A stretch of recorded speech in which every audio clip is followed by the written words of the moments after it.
பிதாவே, உம்முடைய கரங்களில் என்னுடைய ஆவியை ஒப்புக்கொடுக்கிறேன் என்று சொல்லி ஜீவனை விட்டார் என்று சொல்லி வேதம் சொல்லுகின்றது. இதற்கு முந்தைய சம்பவம், தேவாலயத்தின் திரைச்சீலை மேலிருந்து கீழாக ரெண்டாக கிழிகிறது. தேவாலய திரைச்சீலை மேலிருந்து கீழாக ரெண்டாக பிரிகிறது. அன்பார்ந்தவர்களே, இந்த தேவாலயத்தை குறித்து பார்க்கிற பொழுது தேவாலயத்திலே 3 முக்கிய பிரிவுகள். ஒன்று, நாம் எல்லாம் அமர்ந்திருக்கின்ற இந்த கோர்ட் யார்ட்.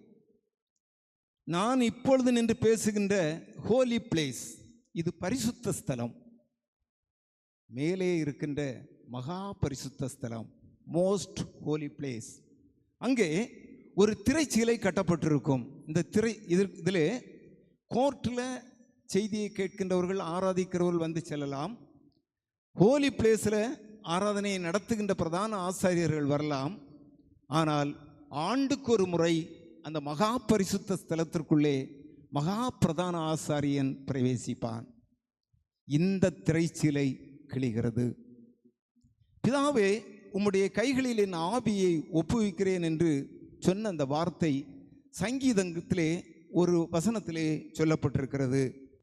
உமது கையில் என் ஆவியை ஒப்புவிக்கிறேன், சத்தியபரனாகிய கர்த்தாவே, நீர் என்னை மீட்டுக் கொண்டீர். பிதாவே, உம்முடைய கைகளில் என் ஆவியை ஒப்புவிக்கிறேன் என்று சொல்லி நாம் அடிக்கடி கேள்விப்பட்டிருக்கிறோம். இந்த ஆவியை ஒப்புவிக்கிறது யூத சிறுவர்களும் யூதர்களும் அடிக்கடி தினந்தோறும் உபயோகிக்கின்ற ஒரு வசனம் அல்லது வார்த்தை அல்லது ஒரு ஜெபம் என்று சொல்லலாம். ஒன்று, தினந்தோறும் ஜெபிக்க போகிற பொழுது, அதாவது நம்முடைய கண் அயர்ந்து விட்டால் அல்லது கண் மூடின பின்பு ஆவி பத்திரப்படுத்தப்பட்டும் என்ற ஒரு நம்பிக்கையோடு ஏறெடுக்கப்படுகின்ற ஒரு ஜெபம். ரெண்டாவது, யூதர்கள் இந்த ஜெபத்தை துன்ப வேளைகளிலே ஏறெடுப்பார்களாம். கொடிய நோய், கஷ்டங்கள் வருகின்ற பொழுது, பிதாவே, என் ஆவியை உம்முடைய கரங்களில் ஒப்புவிக்கிறேன் என்று சொல்லி. மூன்றாவது, மரண வேளையிலே, சாகும் நேரத்திலே இந்த ஜெபத்தை ஏறெடுப்பார்களாம். அன்புக்குரியவர்களே, முடிந்தது, அதற்கு பின்பு ஒரு ஒப்படைப்பு. இந்த ஒப்படைப்பை குறித்து ஒரு சில காரியங்களை நான் உங்களோடு பகிர்ந்து கொள்கிறேன். நம்முடைய அன்றாட வாழ்க்கையிலே அல்லது நம்முடைய வீட்டு இல்லற வாழ்க்கையிலே சில காரியங்கள் நமக்கு தேவைப்படுகின்ற பொழுது நாம் நம்முடைய அண்டை வீட்டுக்காரர்களை அணுகி சில பொருட்களை வாங்குகிறோம். குறிப்பாக சொல்லப்போனால் நெல் அளப்பதற்கு மரக்கால், இதெல்லாம் உதாரணம்தான். விறகு கீறுவதற்கு ஒரு கோடாரி. இப்படிப்பட்ட பொருட்கள் பொதுவாக எல்லா இல்லங்களிலும் இருக்காது. இப்படிப்பட்ட அசாதாரணமான பொருட்களை நமக்கு தேவைப்படுகிற பொழுது ஒருவரிடத்திலிருந்து வாங்கி நம்முடைய அந்த பணியை முடித்த பின்பு, முற்றிலும் நிறைவேற்றின பின்பு, யாரிடத்திலிருந்து வாங்கினோமோ அந்த நபரிடத்திலே கொண்டு வந்து ஒப்படைக்கிறோம். சற்று முன்பு போதகர் அவர்கள் சொன்னார்கள், ஒரு கட்டடத்தை கட்டுகிறோம், கான்ட்ராக்டருக்கு இந்த கட்டடத்தை கட்டுவதற்கு நாம் பண வசதிகளை எல்லாம் செய்து கொடுக்கிறோம். ஆனால் அந்த கட்டிடம் முற்றிலும் நிறைவுற்ற பின்பு கான்ட்ராக்டருடைய கடமை என்னவென்றால், முடிந்த பின்பு அந்த வீட்டின் திறவுகோலை உரியவரிடத்தில் ஒப்படைக்க வேண்டும். இதுதான் இந்த வார்த்தையின் ஆன்மீக அர்த்தம். செய்ய வேண்டிய எல்லாவற்றையும் செய்துவிட்டேன், நான் இந்த பூமியிலே எவ்வளவற்றை நிறைவேற்ற வேண்டுமோ அவைகளை எல்லாம் முடித்து விட்டேன், இப்பொழுது ஒப்படைப்பு தான் முக்கியம். ஆண்டவர் இயேசு கிறிஸ்து பிதாவினுடைய கரங்களிலே தன்னுடைய ஆவியை ஒப்புவிக்கிறார். அன்புக்குரியவர்களே, இந்த சம்பவத்தை வேத புத்தகத்திலிருந்து இன்னொரு சம்பவத்தோடு நான் ஒத்து பேச ஆரம்பிக்கின்றேன். யோபுவின் வாழ்க்கை. 7000 ஆடுகள், ஒட்டகங்கள், இப்படி அடுக்கிக் கொண்டே போகலாம். ஏகப்பட்ட வேலையாட்கள் எல்லாம். யோபு 1ஆம் அதிகாரத்திலேயே அவனுடைய வாழ்க்கை முடிவுக்கு வந்தது போன்ற ஒரு நிலைமை. ஆக கொஞ்ச வசனங்களுக்குள்ளேயே அவனுடைய ஆசீர்வாதத்தையும் காட்டி அவன் அனுபவித்த கஷ்டங்களையும் குறிப்பிட்டிருக்கிறதை பார்க்கிறோம். இவை எல்லாம் ஒருபுறம் இருக்க, வேலைக்காரர்கள் திரும்ப திரும்ப வந்து சொல்லுகின்றார்கள், அது போய்விட்டது, இது போய்விட்டது, அது இழந்து விட்டோம். ஆனால் யோபு சொல்லுகின்றான், கர்த்தர் கொடுத்தார், கர்த்தர் எடுத்தார். அன்புக்குரியவர்களே, கர்த்தர் தந்தார், சாத்தான் அபகரித்து விட்டான் என்று சொல்லி அந்த யோபு சாத்தானை மகிமைப்படுத்த விரும்பவில்லை. உண்மையாகவே நமக்கு தெரியும், சத்துரு சாத்தான் தான் அவனை இல்லாமல் ஆக்குனது. ஆனால் யோபு சொல்லும் பொழுது சொல்லுகின்றான், கர்த்தர் தந்தார், கர்த்தர் எடுத்தார். ஆம் அன்புக்குரியவர்களே, எந்த காரியத்தை செய்ய இயேசு கிறிஸ்து இந்த பூமிக்கு அனுப்பப்பட்டாரோ அந்த காரியங்களை 100க்கு 100 செம்மையாய் செய்து நிறைவேற்றி ஆவியை தந்த தேவனிடத்திலே தன்னுடைய ஆவியை ஒப்புவித்து ஜீவனை விட்டார் என்று சொல்லி பார்க்கின்றோம்.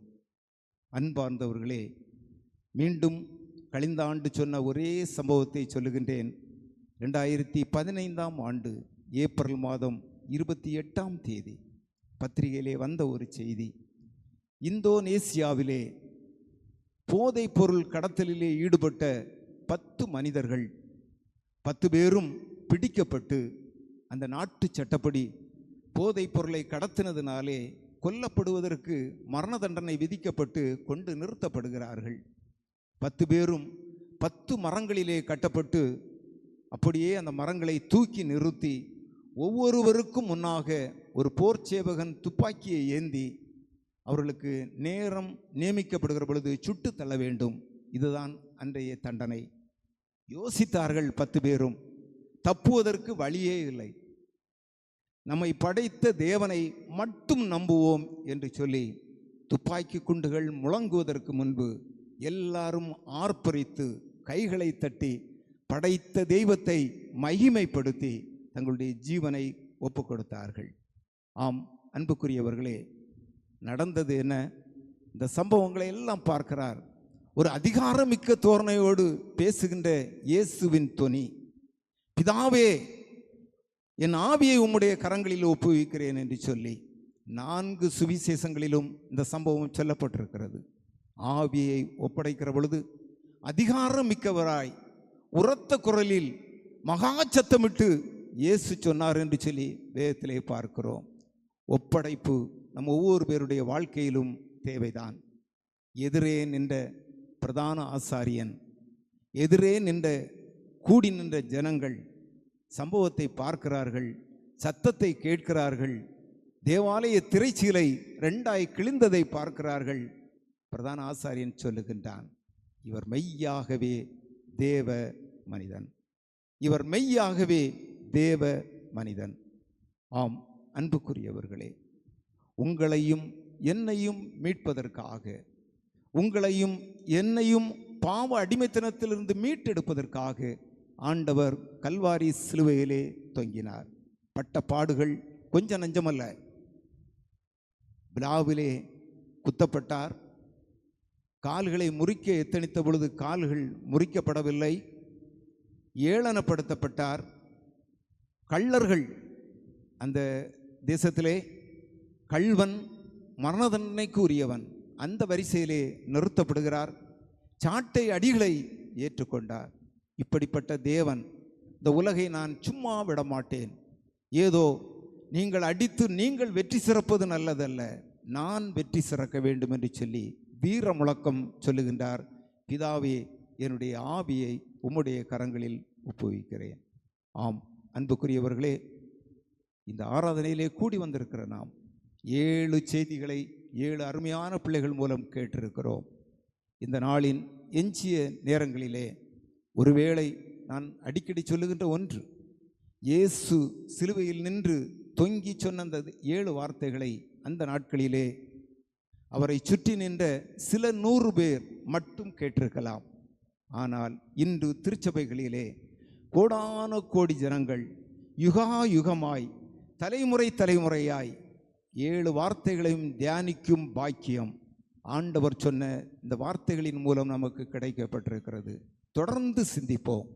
இந்த நாள் முழுவதும் சிந்திப்போம், நாளைய தினம் சிந்திப்போம். நம் வாழ்நாள் முழுவதும் நம்முடைய சிந்தனைகளில் இந்த 7 வார்த்தைகளும் இருக்கட்டும்.